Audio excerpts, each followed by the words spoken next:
Beylerbey Salur Kazan, one day, had a tent erected with 90 poles. He furnished the inside with silk carpets. He ordered horses, stallions, camels, and rams slaughtered. He had a herd of well-fed male animals killed. He had large cauldrons and pots set up in 80 places. He arranged golden cups and silver pitchers. He had various dishes prepared and cold drinks made. He hosted a great feast for the mighty Oga's lords. The lords and heroes gathered, sitting at Kazan Bey's table, beginning to eat and drink.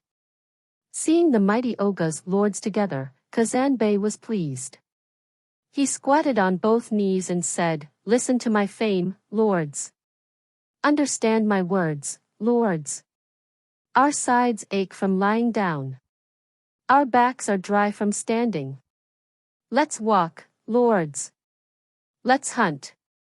Let's hunt birds. Let's kill fat deer. Let's return to our tent and eat, drink, and enjoy each other's company." He invited the Oga's lords to hunt in the dark high mountains. The Oga's lords gladly welcomed Kazan Bey's hunting invitation. Only Araz Koka said, "Lord Kazan, you speak well and nicely, but you sit with a dirty Georgian tongue. If we all go hunting, who will guard your place?" Kazan Bey replied, "O Araz Koka, what is there to worry about? My knowledge is the state, my strength is in my waist. My son Urus has grown up. He is 15. Doesn't a lion's cub become a lion? Let my son Urus lead my 300 heroes. Let him stand over my homeland and my nest." After these words, no more words were spoken. The Oga's lords mounted their horses one by one. Kazan Bey mounted his dark horse. Dundar Bey mounted his white-marked stallion. Karagan mounted his chestnut horse. Sir Samsetan mounted his big white horse. Bayrek leaped onto his dun horse. Bey Yejanek mounted his bay stallion. If we were to count, it would never end. The mighty Oga's lords mounted their horses.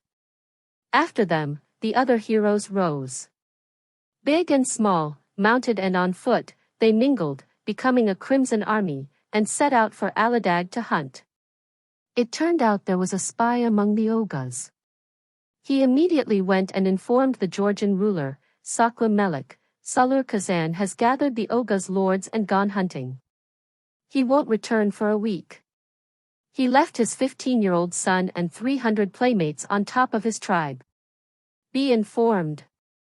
Sakla Melik immediately dispatched 7,000 men, "Go, attack Kazan's tribe at midnight.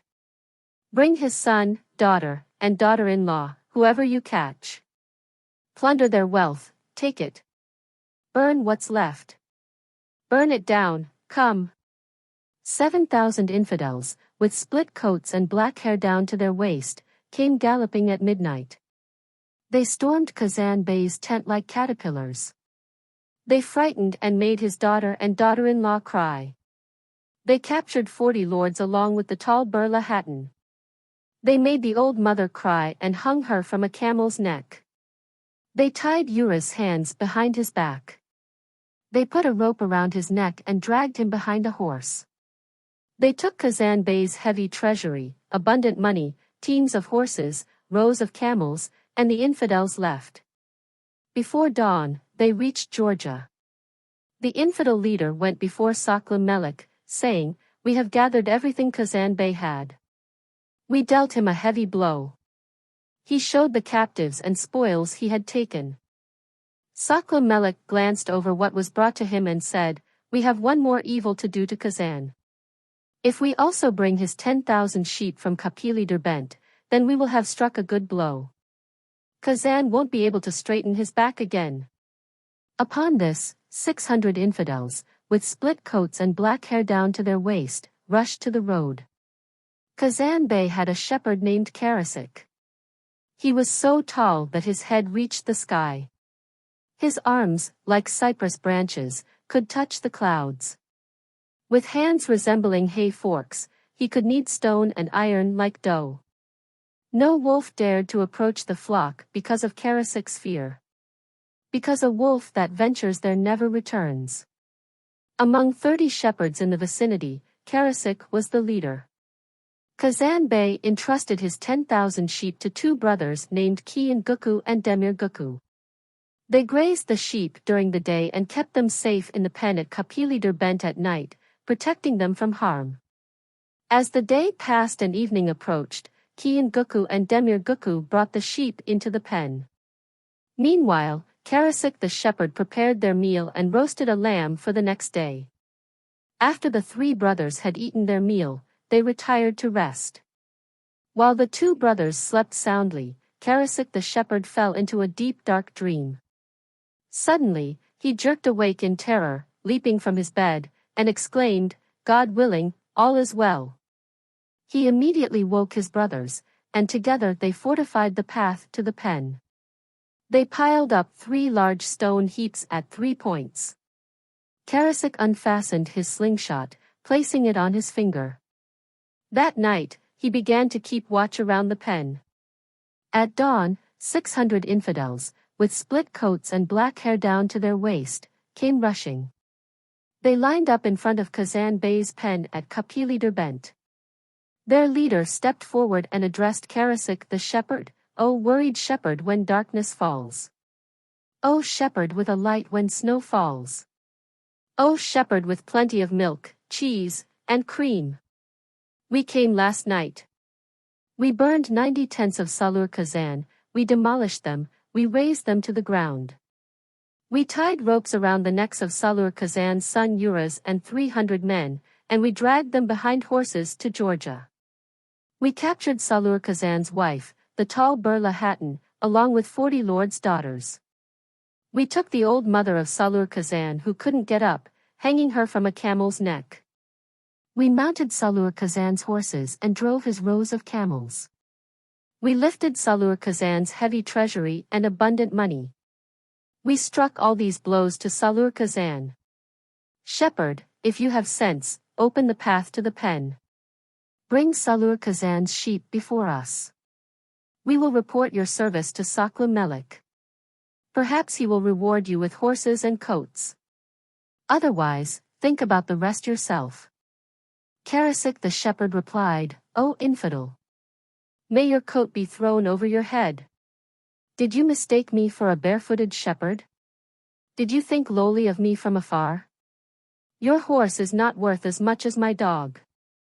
Infidel, I won't give you a single feather from my flock, let alone surrender them to you. Get lost from here." Upon this, each of the infidels began attacking from different directions. The three brothers, on the other hand, started hurling stones at the infidels from 3 sides. When Karasik the shepherd put a stone in the sling and threw it, 1 or 2 infidels fell. When he put 2 stones and threw them, 3 or 4 fell. When he put 3 stones and threw them, 5 or 6 were knocked down. Thus, he made 300 infidels unable to rise. The remaining 300 searched for a way to escape. But Karasik the shepherd had run out of stones he had piled up. When the sling stones were exhausted, the infidels regrouped and turned their arrows against the 3 brothers. They martyred Kian Guku and Demir Guku with their cursed arrows. Karasik the shepherd was also hit by arrows in 3 places. Seeing his 2 brothers martyred, Karasik the shepherd was filled with determination. Instead of stones, he picked up whatever he could find from sheep and goats and hurled them at the infidels, killing 100 of them on the spot. He also instilled fear in the rest. The remaining 200 infidels gathered and decided, "We won't achieve our goal, he will crush all of us." So, they left just as they came. After burying his 2 martyred brothers, Karasik the shepherd piled up the bodies of the infidels in one place. A large mound formed from the bodies of the infidels at Kapili Derbent. Later, he went and lit a fire by the roadside. He tore off a piece of wool from his coat, turned it into ashes, and applied it to his wounds. While lamenting the martyrdom of his 2 brothers, he muttered to Kazan Bey, "Salur Kazan, Kazan Bey. Are you dead or alive? Where are you, Kazan Bey?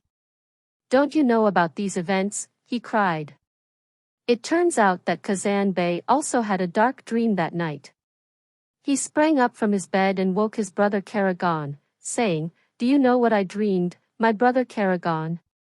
In my dream, dark clouds were descending upon my homeland. Lightning was striking my white tent. Rabid wolves were gnawing and tearing down my house and tent. My black hair was growing like thorns, covering my eyes. I saw my hands covered in blood. My falcon, my red bird, was dying. After this dream, I lost sleep and hope. I lost my mind. My dear brother Karagan, interpret this dream for me." When Karagan heard his brother's dream, he shuddered and sighed. Dark clouds signify a state of emergency. Lightning represents your army. Hair is anxiety. Blood is bad news. I cannot interpret the rest. May God interpret it. When Kazan Bey heard this, he said, "Do not disrupt my hunt, do not disband my army. If I spur my dark horse, I can cover 3 days' journey in 1 day. Before noon tomorrow, I will be back in my homeland, my nest. If everyone is safe, I will return before evening. If not, I won't come back." With that, he left. He spurred his dark horse and arrived back home before noon. But when he looked around, he saw his homeland razed and destroyed. Only ravens remained of the flying creatures. Only hounds roamed among those who had fled. Seeing this, his heart could no longer contain itself. Tears poured from his slanted eyes. He cried and lamented bitterly. He howled like a wolf. He threw himself from the ground to the ground. Finally, he said, "There's no use in crying." He mounted his horse and followed the tracks left by those who had left his homeland. When he reached Kapili Derbent, he found Karasik the shepherd crying by the roadside. Upon seeing Kazan Bey, Karasik the shepherd said, "Were you dead, lost, Kazan? Where were you, Kazan?" and burst into tears once again. Kazan Bey, "Oh shepherd, did you see my white tent passing by? Did you see my dear mother, my beautiful beloved? Did you see my bride, the Kaznecked one? Did you see my son Uras with his 300 heroes? Did you see my teams of horses? Did you see my rows of camels? Did you see my heavy treasury, my abundant money? Give me some good news, shepherd. Today, I'll sacrifice myself for you." Karasik the shepherd, forgetting his own troubles, began to speak. Not yesterday, but the day before, Sakla Melik raised 7,000 horsemen. They attacked his home. Black-clothed, crooked-eared infidels came. The infidels stormed his house like caterpillars. They took his old mother, hanging her from a camel's neck. They captured Burla Hatton and 40 lords' daughters. They tied ropes around Ura's neck and dragged him behind horses. The infidels took his heavy treasury and abundant money. They mounted his prized horses. They led his red camels in reserve, telling what he had heard. Salur Kazan lamented and wept as Karasik the shepherd spoke. His eyes darkened, and the world seemed too tight for him. At one point, he became angry and said, "May your mouth dry up, shepherd. May your tongue rot. May misfortune befall you. May you never bring bad news to anyone again," he cursed heavily. When Kazan Bey said this, Karasik Koban cried again, "Why are you angry with me, Kazan Bey? Do you have no drop of faith in your heart? 600 infidels came upon us. We fought, we struggled. I killed 400 infidels. My 2 brothers fell martyrs for your sake. I was hit by arrows 3 times. I was left alone and didn't lose even a fat, weak lamb to the infidels. Is this why you grieve and curse me? Is this my fault?" he said. Upon this, Salur Kazan felt deeply sorry for his curse. Without saying anything else, he spurred his horse and walked away. When he left, Karasik the shepherd ran after him. He caught up with the bay horse in 3 breaths. When Kazan Bey saw Karasik the shepherd beside him, he stopped and said, "Son, where are you going?"